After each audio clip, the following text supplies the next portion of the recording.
राम राम। मैं देवांशु पद्मनाभ। ये आप मेरे पीछे बटेश्वर के भग्नावशेष देख रहे हैं। माना जाता है कि मंडपिका समूह के मंदिर हैं, जो छोटे छोटे मंदिर होते थे, लेकिन मेरे पीछे जो अधिष्ठान है, जिसके ऊपर वो पूरा मंदिर खड़ा था, जो शिखर, उसे देख करके क्या आप कह सकते हैं कि वह कोई छोटा मंदिर था?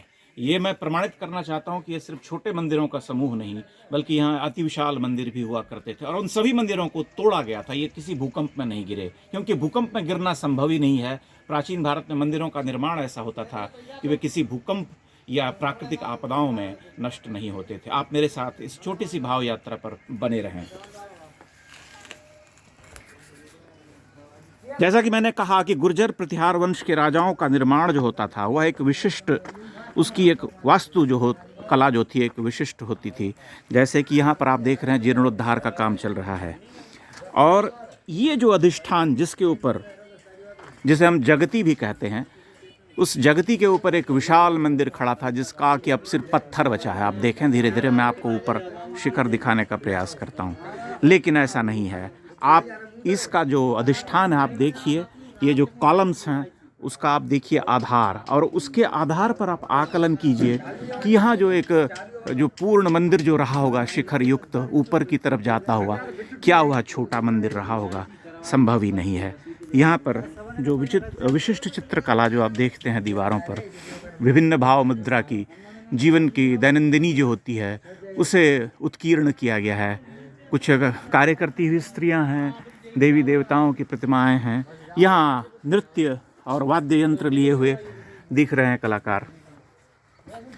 उसी तरह से ये प्रतिमाओं की जो श्रृंखला है आगे बढ़ती है धीरे धीरे, और इसे आप चारों दिशा में पाते हैं। ऐसा नहीं कि केवल एक दिशा में। ये अधिष्ठान जहाँ जहाँ चारों दिशा में, ये वर्गाकार है, तो यह चारों दिशा में ये प्रतिमाएं आप देखते हैं। नीचे कॉलम्स के ऊपर जो है, जैसा कि मैंने कहा था कि लता पत्र पुष्पादि का चित्रांकन होता है, और उसके बाद ये धीरे धीरे ऊपर बढ़ता है। ये एक टिपिकल गुर्जर प्रतिहार वंश का निर्माण है।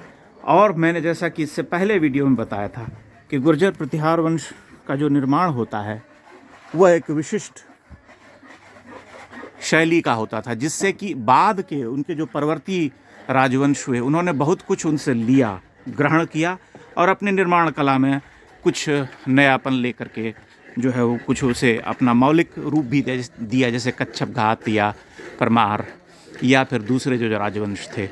यह एक बड़ा मंदिर होता था, और इसका जो द्वार है, जो प्रवेश द्वार जिसे हम कहते हैं, उस पर अत्यंत ही सुंदर प्रतिमाएं उत्कीर्ण हैं, द्वारपालों की, अष्टदिक्पाल की, ऊपर देवी की प्रतिमा है।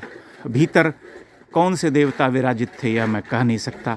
घंटियाँ बनी हुई हैं, आप देख सकते हैं, सुंदर घंटियाँ हैं।